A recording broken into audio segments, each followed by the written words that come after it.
అందరికీ ముందుగా నమస్కారాలు. ఈరోజు ఒక కొత్త అంశాన్ని తెలుసుకునే ప్రయత్నం చేద్దాం. మన రాష్ట్రంలో కాంగ్రెస్ ప్రభుత్వం కొలువుదీరింది. కాంగ్రెస్ ప్రభుత్వము ఏర్పడకముందు ఎన్నికల్లో కాంగ్రెస్ పార్టీ తన మేనిఫెస్టోను ప్రకటించింది.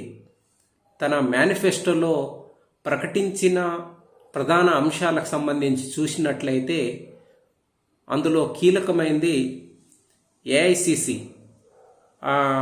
All India Congress Committee Raipur తీర్మానం అనేది చాలా కీలకమైన తీర్మానము.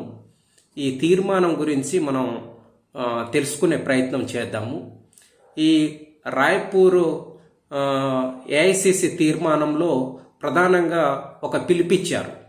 అదేం పిలుపు అంటే వ్యవసాయాన్ని రక్షించండి, రైతుల్ని వ్యవసాయ కార్మికుల్ని రక్షించండి అనే పిలుపుని ఇవ్వడం జరిగింది.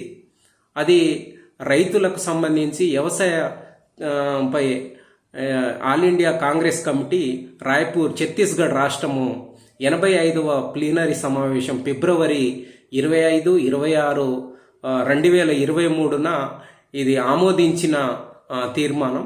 ఇందులో ముఖ్యమైన అంశాలని మనం ఈ సందర్భంగా తెలుసుకునే ప్రయత్నం చేద్దాం. ఇటీవల జరిగిన శాసనసభ ఎన్నికల సందర్భంగా కాంగ్రెస్ పార్టీ వ్యవసాయము, రైతుల సంక్షేమంపై హామీ ఇచ్చింది. అందులో రాయ్పూర్ ఏఐసిసి రైతుల తీర్మానాలను అమలు చేస్తాననే హామీ కూడా చాలా కీలకమైంది. Save agriculture, save farmer and farm workers అనే నినాదం కూడా ఇందులో ఆ పేరుతోటి తీర్మానం చేయడం జరిగింది. అయితే ఆ తీర్మానంలో పెద్దగా ప్రచారంలోకి రాలేదు. కానీ ఇప్పుడు కొత్తగా ప్రభుత్వం ఎన్నికైంది కాబట్టి ఆ ప్రభుత్వం వ్యవసాయ విధానాలను ఈ తీర్మానానికి అనుగుణంగా ఉండాలనేదే నేను చెప్పే సారాంశం. ఆ విధంగా ఉంటాయనేది మనం భావించాలి. ఈ నేపథ్యంలో ఈ తీర్మానంలోని కొన్ని ముఖ్యమైన అంశాలన్నింటినీ మీ ముందు ఉంచే ప్రయత్నం నేను చేస్తాను. భారత జాతీయ కాంగ్రెస్ ప్రధానంగా trickle down and chronic capital అనే పేరు ఇందులో ప్రధానంగా వాడారు. ఎందుకని ఈ అంశాన్ని వాడారంటే బొట్టు బొట్టుగా కిందికి దిగడం, అధికారాన్ని అంటిపెట్టుకొని పెట్టుబడిదారి సంపాదించే పద్ధతి బీజేపీ ఆర్థిక విధానాలకు సంబంధించి కీలకంగా కేంద్రీకరిస్తూ ఈ వాక్యాన్ని చెప్పడం జరిగింది. అందుకనే రాయ్పూర్లో ఇచ్చిన తీర్మానానికి సంబంధించి కీలకమైనది ఒకటి ఏంటంటే రుణభారంలో ఉన్న రైతులను ఉపశమనం కలిగించే విధంగా ఒక పథకాన్ని ప్రవేశపెడతాం మేము అధికారంలోకి వస్తే కాంగ్రెస్ పార్టీ చెప్పడం జరిగింది. దాంతోపాటు కనీస మద్దతు ధరలకు సంబంధించి చట్టబద్ధ హామీ ఇస్తానని అన్నది. అందులో ఏంటంటే మద్దతు ధరల కన్నా తక్కువగా కొనడాన్ని నేరంగా, శిక్షాహారంగా అమలు చేస్తానని చెప్పడం జరిగింది. అదే రకంగా కనీస మద్దతు ధరలను స్వామినాథన్ కమిషన్ సూచించినట్లుగా ఆ తర్వాత హుడా అధ్యక్షతన గల ముఖ్యమంత్రుల కమిటీ 2010లో ఏదైతే సూచించిందో C2+ సమగ్ర ఉత్పత్తి ఖర్చుల 50% కలిపి కనీస మద్దతు ధరలను నిర్ణయిస్తుందని, అది అన్ని వ్యవసాయ ఉత్పత్తులపై ఆ విధానాన్ని అమలు చేస్తానని ఇందులో ప్రధానంగా చెప్పడం జరిగింది. దాంతోపాటు ప్రధానమంత్రి పంటల బీమా యోజన, ఈ పథకం కింద ఏం చేస్తారంటే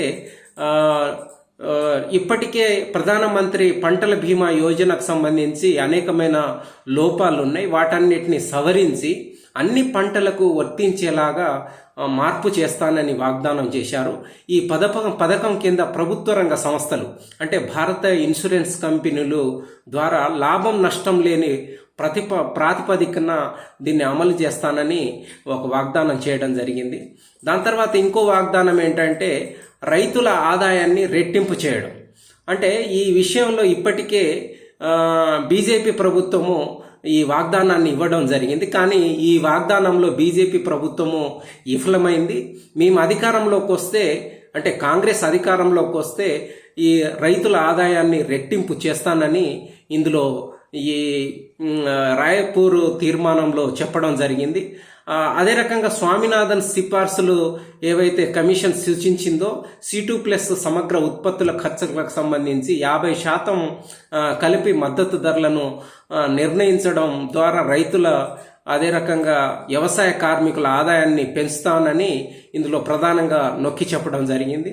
దాని తర్వాత ఇంకో కీలకమైన అంశం ఏంటంటే రైతులు వ్యవసాయ ఆర్థికవేత్తలతో కూడిన వ్యవసాయ అభివృద్ధి రైతుల ఆదాయ కమిషన్ను కూడా వ్యవసాయ వృత్తి గిట్టుబాటుగా ఉండేటట్లు ఒక సలహా కమిషన్ని నియమిస్తానని ఒక వాగ్దానం చేయడం జరిగింది.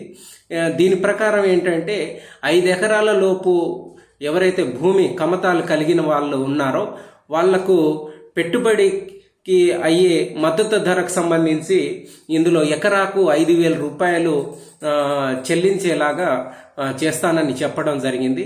అదే రకంగా దాంతోపాటు పాడి పరిశ్రమ, పందులు, కోళ్లు, చేపలు, పట్టు ఉత్పత్తికి సంబంధించి ఇతర వ్యవసాయ ఉత్పత్తి సంబంధించి రైతులను ప్రోత్సహించేటట్లు ఒక వాగ్దానాన్ని కూడా చేయడం జరిగింది. దాని తర్వాత ఇంకో వాగ్దానం ఏంటంటే రైతులు వ్యవసాయ కార్మికుల సంక్షేమం, దీనికి ప్రాధాన్యత ఇస్తూ రైతులు వ్యవసాయ కార్మికులకు సంబంధించిన విద్య, ఆరోగ్యం మరియు సంక్షేమ కార్యకలాపాలకు సంబంధించి అర్హత కలిగే వాళ్లకు అందిస్తానని, అదే రకంగా వీళ్లకు కార్డులు ఇచ్చి తగిన ఏర్పాట్లు చేస్తాననేది కూడా చెప్పడం జరిగింది. దాంతోపాటు గిడ్డంగులు నిల్వలకు సంబంధించి కూడా వాగ్దానం చేశారు. అన్ని వ్యవసాయ ఉత్పత్తులకు సంబంధించి నిల్వ కోసం ఒక మౌలిక వసతులను కల్పిస్తామని వాళ్ళు అన్నారు. దాంతోపాటు ఇంకో అంశంకు సంబంధించి నీటి వనరుల యాజమాన్యం, సాగునీటి ప్రాజెక్టులకు సంబంధించి రాష్ట్ర స్థాయిలో, అంతర్రాష్ట్ర స్థాయిలో వీటికి సంబంధించిన వివాదాలను పరిష్కరించడానికి కాంగ్రెస్ పార్టీ కట్టుబడి ఉందని, ప్రతి రైతుకు చిన్న సాగునీటి వనరులు, సోలారు, పంపు సెట్లు, బిందు సేద్యము ఇటువంటి వ్యవస్థలను సాగునీటి వసతిని కల్పించడం కోసం కృషి చేస్తుందనేది చెప్పడం జరిగింది. దాంతోపాటు ఉపాధి హామీ చట్టం గ్రామీణ పేదలకు సంబంధించి ఉపాధి తగ్గిపోతున్న ఇటువంటి సమయంలో ఆందోళన వెల్లబుస్తూ ఉపాధి హామీకి సంబంధించి చట్టాన్ని మార్చి ఉపాధి వేతనాలు, దాంతోపాటు పని దినాలను పెంచుతూ ఒక తీర్మానాన్ని కూడా చేయడం జరిగింది. అదే రకంగా విద్యుత్తుకు సంబంధించి కూడా ఇప్పుడు పేదలకు, రైతులకు ఉన్న ఏదైతే బీజేపీ ప్రభుత్వము విద్యుత్ సవరణ చట్టం చేసిందో దాన్ని కాంగ్రెస్ అధికారంలోకి వస్తే దాన్ని ఉపసంహరిస్తాననేది ఇందులో ప్రధానంగా రాయపూర్ తీర్మానంలో చేయడం జరిగింది. దాంతోపాటు వ్యవసాయ ఉత్పత్తుల మార్కెటింగ్ సంబంధించి కూడా ఒక ఇందులో అంశాన్ని పొందుపరిచారు. ఇప్పుడున్న వ్యవసాయ ఉత్పత్తులు సంబంధించి సహకార పరిధి చట్టంలోకి తీసుకొస్తూ దాన్ని స్వతంత్రంగా పనిచేయడానికి అవకాశం కల్పిస్తారనేది, దాని ద్వారా నిరుద్యోగులందరికీ స్వయం ఉపాధిని కల్పించడానికి ఇది ఉపయోగపడుతుందనేది ప్రధానంగా ఇందులో చెప్పడం జరిగింది. ఇక పంటల వైవిధ్యీకరణకు సంబంధించి శాశ్వత హరితహార విప్లవంలో భాగంగా వ్యవసాయంలో వైవిధ్యీకరణను కాంగ్రెస్ గుర్తిస్తుందనేది చెప్పడం జరిగింది. వ్యవసాయ విలువలకు సంబంధించి కూడా చూసినప్పుడు వ్యవసాయ వాతావరణం ఆర్థిక మండలిలో భాగంగా వ్యవసాయ పారిశ్రామిక హబ్బులను ఏర్పాటు చేస్తానని, తద్వారా రైతులకు, వ్యవసాయ కార్మికులకు, గ్రామీణ ఉత్పత్తిదారులకు వ్యవసాయ ఉత్పత్తుల సంబంధించి విలువలను పెంచే కార్యక్రమాల్ని చేస్తాననేది చెప్పారు. దాంతోపాటు ఎగుమతులు, దిగుమతులకు సంబంధించి కూడా ఇప్పుడు రైతుల ప్రయోజనాలు పరిరక్షించే విధంగా ఎగుమతులు, దిగుమతుల విధానాన్ని రూపొందిస్తామనేదే అన్నారు. అదే రకంగా వ్యవస్థాగత రుణ సౌకర్యానికి సంబంధించి ప్రభుత్వ పెట్టుబడులు, వీటన్ని అంశాలకు సంబంధించి చిన్న సన్నకారు రైతుల, అదే రకంగా వ్యవసాయ కార్మికులకు ఉపయోగపడే విధంగా కాంగ్రెస్ ప్రభుత్వం ఏర్పడితే సలహాలు, సూచనలు ఇవ్వడానికి ఒక కమిషన్ని నియమిస్తానని, అదే రకంగా కౌలు రైతులకు వ్యవస్థాగత రుణాలని అందిస్తామని, అదే రకంగా దీర్ఘకాలిక రుణాలకు సంబంధించి 4% మించకుండా అందించే ప్రయత్నం చేస్తానని, రైతులందరికీ వడ్డీ లేని పెట్టుబడి రుణాలను అందిస్తాననేది కూడా ఒక తీర్మానాన్ని చేయడం జరిగింది, ఒక అంశం పొందుపరచడం జరిగింది. ఇక రాయితీలు ఉపకరణాలకు సంబంధించి ఇప్పుడు రైతుల ఉపకరణాల ధరలను తగ్గించడానికి పెట్టుబడి అనేది చాలా కీలకం. కాబట్టి అదనపు భారాలు వేయకుండా ఉండడం కోసం ఈ ఉపకరణాల ధరలను తగ్గించే ప్రయత్నం చేస్తాననేది చెప్పారు. అదే రకంగా వాతావరణ మార్పులకు సంబంధించి కూడా ఇందులో ఒక అంశాన్ని పొందుపరిచారు.